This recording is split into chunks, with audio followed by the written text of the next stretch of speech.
বিভিন্ন ধরনের গান, ছোট গল্প, বড় গল্প, কবিতা ইত্যাদি নিয়ে আমাদের এই বিশেষ নিবেদন। আজ আমাদের উপস্থাপনার বিষয় হল তবু মনে রেখো সিজন 1 পার্ট 3। শুরু হচ্ছে আজকের নিবেদন তবু মনে রেখো। আমি আছি সূত্রধর ইন্দ্রাণী। সৃজা এবং সুরমার মধ্যে কথোপকথন শুরু হয়েছে। ফোন আলাপ। হ্যাঁ রে, এত রাতে ফোন করলি? সব ঠিক আছে তো? হ্যাঁ কাকিমা, তোমার সাথে কথা ছিল, তাই এত রাতে ফোন করলাম। ঠিক আছে, বল। তোমার গানটা শুনলাম, খুব সুন্দর হয়েছে গানটা। শোনো না কাকিমা, পরশু তো আমি তোমাদের বাড়িতে যাব, তুমি আমায় একটা গান শোনাবে? পরশুদিন তুই সারাদিনের অনেক ধকল নিয়ে আসবি, ওই দিন শুধু বিশ্রাম। অন্য কোনো দিন গান শুনিস মা। বেশ, আমার আরও একটা আবদার আছে। অনুষ্ঠান শেষ হয়ে গেলে আমরা ভেবেছি জগন্নাথ দেব দর্শন করতে যাব। না রে সৃজা, তা হয় না। তোদের নতুন বিয়ে হয়েছে, তোরা যা, ঘুরে আয়। আমি না হয় পরে কখনো যাব।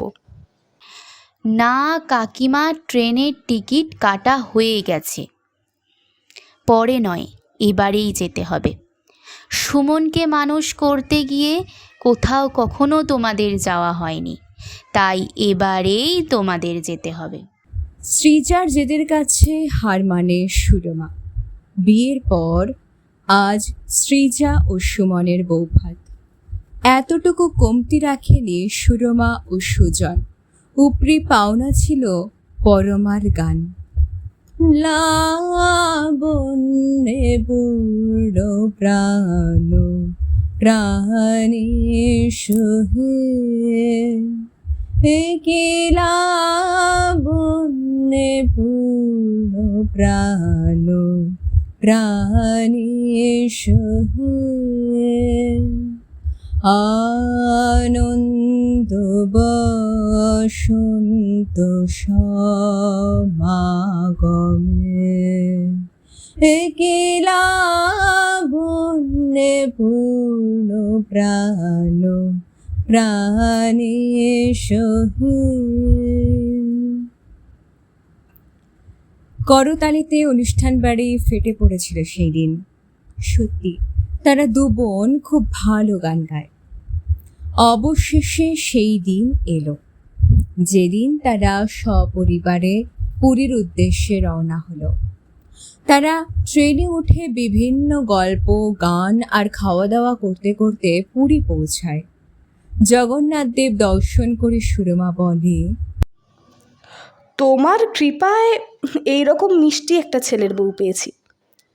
পরমার কথায় আমি যেন সৃজাকে কখনো ভুল না বুঝি। জয় জগন্নাথ।